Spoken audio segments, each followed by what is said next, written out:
Emily. That seat's not for you." The words hit me harder than a slap.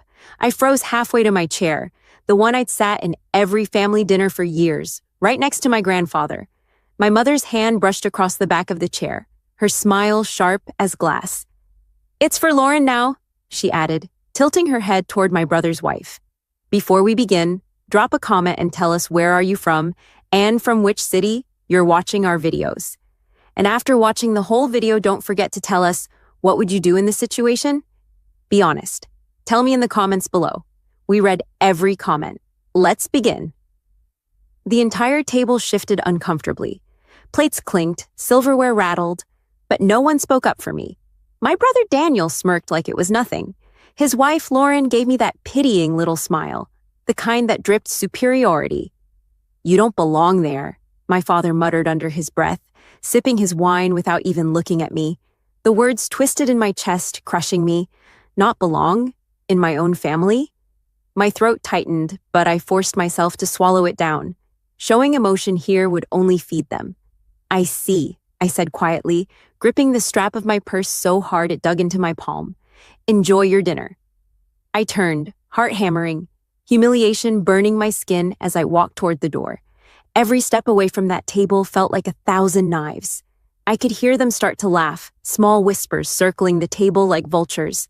Just as my hand touched the door handle, a voice cut through the noise, deep, firm, commanding. "Emily!"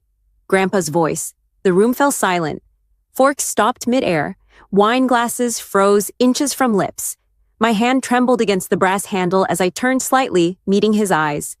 "Come back here," he said, his face stern but his eyes blazing with something none of them understood. "Dad," my father began, but Grandpa raised one hand, silencing him instantly. "Actually," Grandpa continued, his voice echoing across the dining room, "Emily owns this house." The air shattered like glass. Chairs scraped back, mouths dropped open. My brother choked on his wine. Lauren blinked rapidly, and my mother went pale. I just stood there, stunned, heart pounding so hard it hurt. Grandpa leaned forward, resting his hands on the table. "And maybe it's time you all started treating her like the one who kept this family afloat when none of you were looking."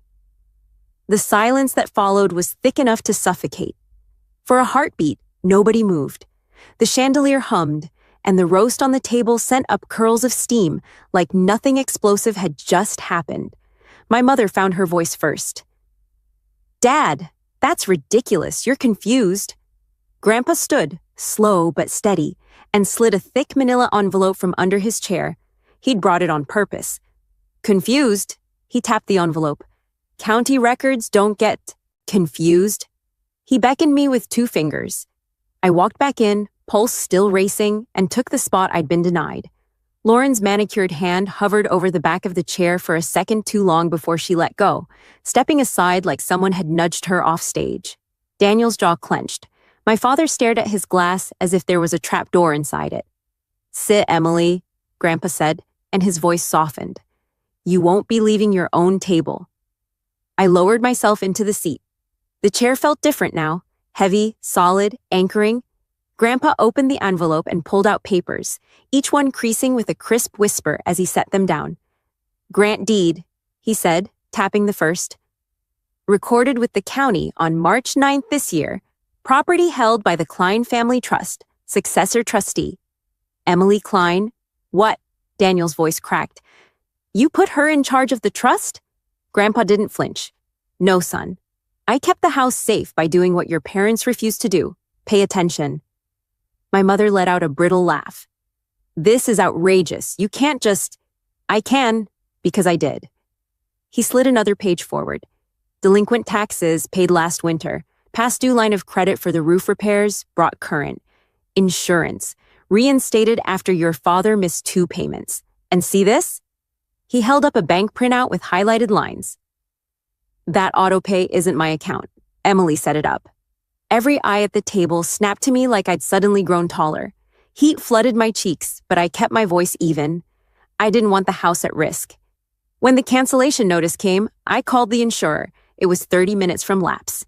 "You never told us," my father said, like the betrayal was mine. I told Mom, I replied, turning to her. 2 months ago, you were busy with guests. Her lips thinned. Daniel leaned forward, elbows hitting the table, pushing a bread plate into the runner. So you played hero, what, for points? To embarrass us tonight? Daniel, Grandpa warned.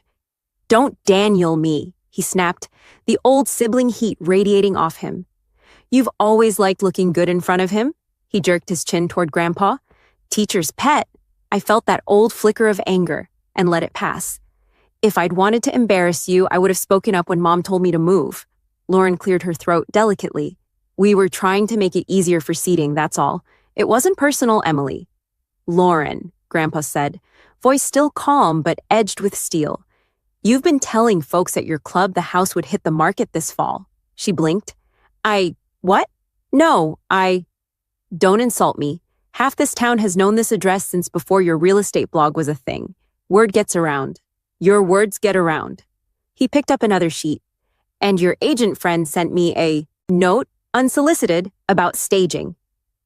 A blush rose to Lauren's ears. Daniel's glare pivoted to her. You did what? I was trying to help, she said quickly. Your parents are overwhelmed and the market's good. This is my home, Grandpa said, and the room stilled again. He looked at me. And she's the one who kept it that way. Not you. Not any of you. My father finally looked up. Why her? Because I spent nights on hold with the bank? Because I showed up when no one else did? I didn't say it. Grandpa did. When I had my procedure last year, who drove me? Emily, he said. When the porch steps started sinking and the contractor overcharged us, who negotiated? Emily. When the leak ruined the hallway wall, who tore up their weekend and came with a dehumidifier from her apartment? Emily. He paused, letting the list land. When the mortgage lender sent a compliance letter your wife tossed in the recycling, who dug it out? Emily. My mother's fork scraped porcelain. Enough, Dad. He didn't stop. She's not loud about what she does. That's the difference. Silence held. Grandpa slid me a set of keys I already had, the ones I'd been carrying since college. They felt heavier tonight. You decide who sits where in this house, he said. You decide who respects it, starting now. I looked down the length of the table. The faces were a study in denial, embarrassment, fury. My heart thudded. A younger me would have tried to make everyone comfortable, apologized, smoothed it over. I wasn't younger. I'm not kicking anyone out, I said, and saw a few shoulders loosen. But the insults stop. The threats to sell stop. If you don't respect me, you can't stay. Lauren blinked as if weighing the optics. We respect you. You called me temporary, I said evenly. Last week. Her mouth opened, closed. Daniel shifted. What's the plan then, owner? He said, half sneer, half challenge. Going to flip the dining room and post it on Instagram? I'm going to keep the roof over Grandpa's head, I said. I'm going to fix the plumbing that's been knocking for 3 months. I'm going to lock the liquor cabinet so strangers from your poker nights stop stumbling through here at 2 a.m. And I'm going to change the alarm code tomorrow. My mother's eyes flashed. You wouldn't... I already did, I said, keeping my tone gentle. I'll text you the new one tonight. Grandpa's mouth twitched at the corner. Pride. It hit me like a warmth I hadn't felt in years. Daniel pushed back his chair hard enough that the legs screeched against the floor. This is a joke, he said, looking to Dad for backup that didn't come. We're letting her play sheriff of the dining room because she paid a couple bills. Grandpa's gaze didn't waver. Because she saved what you were too busy to notice you were? Losing. My father exhaled, long and tight. What does this mean for the estate? It means what it says, Grandpa replied. The trust gives her authority. There's a care plan, one she drafted with me, that keeps me here, keeps the house intact, and keeps all of you from carving it up like a roast while I'm still breathing. I took a breath, felt the edges of the room sharpen. Dinner's cold, I said softer. Can we sit down and eat? Or does anyone need to leave before we do? No one moved. Then, one by one, chairs eased back toward the table. My mother adjusted silverware needlessly. Lauren smoothed her napkin. Daniel sat last, defiance still humming off him. Conversation, when it returned, was clipped and careful, like people crossing a creek on slick stones. Grandpa asked me about the appointment with the contractor. I answered. He told a story about the year the power went out on Thanksgiving, and we grilled the turkey in the driveway. People laughed, real for a second. Halfway through, Daniel tossed his fork onto the plate.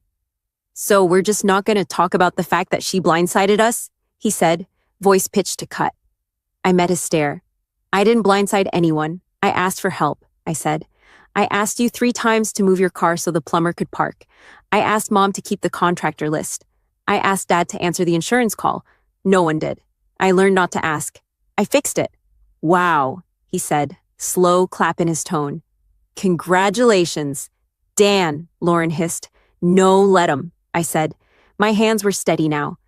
"Say whatever you need to say, but we're not dumping this house for a down payment on your next rental. I'm done apologizing for protecting something that doesn't come back once it's gone." He stood again, the chair legs scraping. "I don't have to sit here and get lectured." "You don't," I said. "You also don't get to show up with a photographer and stage Grandpa's bedroom like a hotel. That ends now." Grandpa placed his palm on the table, veins like blue ropes under papery skin. "Daniel, stay," he said, quiet and firm. "Eat." Daniel didn't move for a long beat. Then he sat, the air loosened by a degree. When the plates were cleared, I gathered the paperwork and slid it back into the envelope. Grandpa handed me a pen. On the back of a receipt that had fallen out, a hardware store, my handwriting, I wrote 3 times: respect, safety, boundaries. I slid it toward the middle of the table. "These are my rules," I said simply. "For this house. For me." My mother glanced at the words, something complicated flickering across her face, pride trying to push past stubbornness and shame. She looked at Grandpa, then at me. "What happens next?" she asked, voice smaller than I'm used to hearing it. I stood, the keys cool in my fist. "Tomorrow morning at 10, I said. "The contractor's coming to check the back deck. Be here or don't, but if you are here, come ready to help."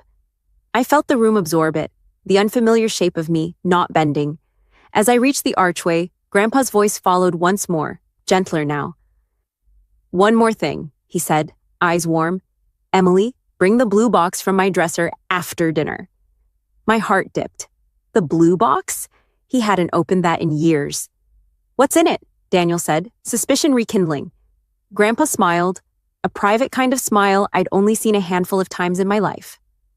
"The next part of this story," he said, "and a truth your sisters earned the right to hear first." The dining room emptied faster than I expected. Plates scraped, chairs dragged, and excuses floated in the air. Lauren claiming she had emails to send, my mother muttering about needing aspirin, Daniel storming out without so much as a goodbye.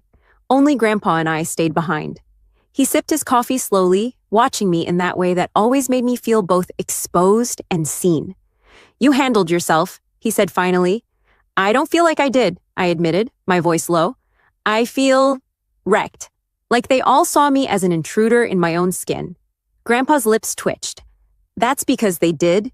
You being strong doesn't make them comfortable. You make them face what they've avoided. And Emily?" He leaned closer. "You've always been stronger than they wanted you to be." I stared at the flickering candle in the middle of the table. "When you said I owned the house, was that really necessary? Couldn't it have waited?" "No," he said firmly. "You were about to walk out the door with their words carved into your back.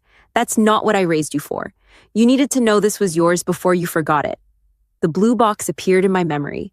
My chest tightened. "You mentioned something earlier. The box." Grandpa nodded. "Bring it here." I slipped into his bedroom. The air carried that mix of cedar polish and his aftershave. On the dresser sat the box, dusty, worn, locked with a simple brass clasp. When I carried it back, my hands trembled. He took it, set it between us, and opened it.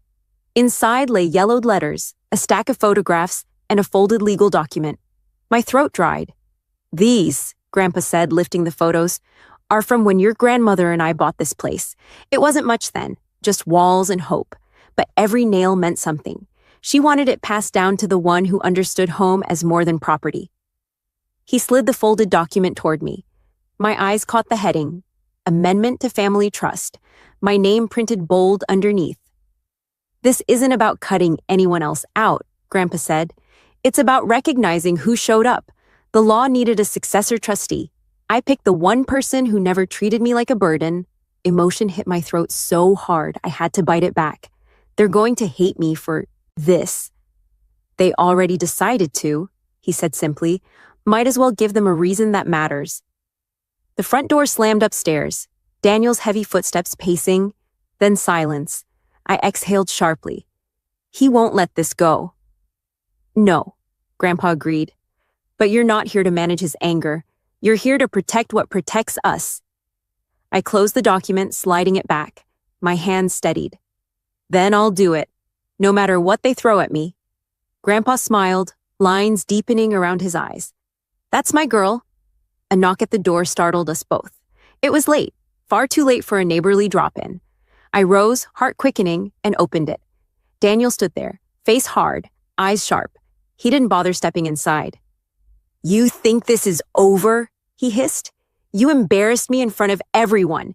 You think you can sit at that table and throw rules like you're the sheriff of this place? I gripped the doorframe. It's not about rules, Daniel. It's about respect. His jaw worked like he was chewing on rage. You'll regret this. Grandpa's voice called from behind me, steady but thunderous. She won't, but you might, if you forget who holds the keys. Daniel's glare shifted past me to Grandpa, and for the first time that night, I saw something flicker in him, not anger, but fear. He turned sharply and walked off into the night. I shut the door slowly, my pulse still racing. Grandpa exhaled. This was just the beginning, he said quietly. Tomorrow, they'll test you harder. And deep down, I knew he was right. The morning after felt heavier than the night before. The house creaked like it knew the storm brewing inside. I barely slept. Daniel's threat kept replaying, and every footstep outside made me think he'd come back. At 10 sharp, the contractor knocked. I led him to the back deck, clipboard in his hand as he inspected the sagging boards. Grandpa sat nearby, bundled in a cardigan, watching like a silent witness. Halfway through, tires crunched the gravel. My stomach dropped. Daniel's SUV, and behind it, my parents' sedan. They piled out like soldiers on a mission. My mother's lips pressed thin, my father's jaw set, and Daniel looked like he hadn't slept at all. You had no right, Daniel barked the second he stepped into the yard, changing alarm codes, bringing strangers here without telling us, acting like some queen. I faced him head on. I told you last night, this house needs repairs. I'm not waiting for permission to keep Grandpa safe. My mother cut in, her voice sharp. Emily, enough. You're tearing this family apart with your need to control everything. I almost laughed. Control? I'm holding together what you were willing to let rot. Don't twist that into villainy. The contractor shifted awkwardly. I'll come back later, he murmured, escaping through the gate. Daniel took a step closer. You think paperwork makes you powerful? You're nothing without us. You'll crack the second you're alone. My heart pounded, but I didn't back up. Funny, I said softly, I've been alone most of my life in this family, and somehow I didn't crack. I built the silence that followed was sharp enough to cut skin. My father finally spoke, his tone low but laced with bitterness. You embarrassed us.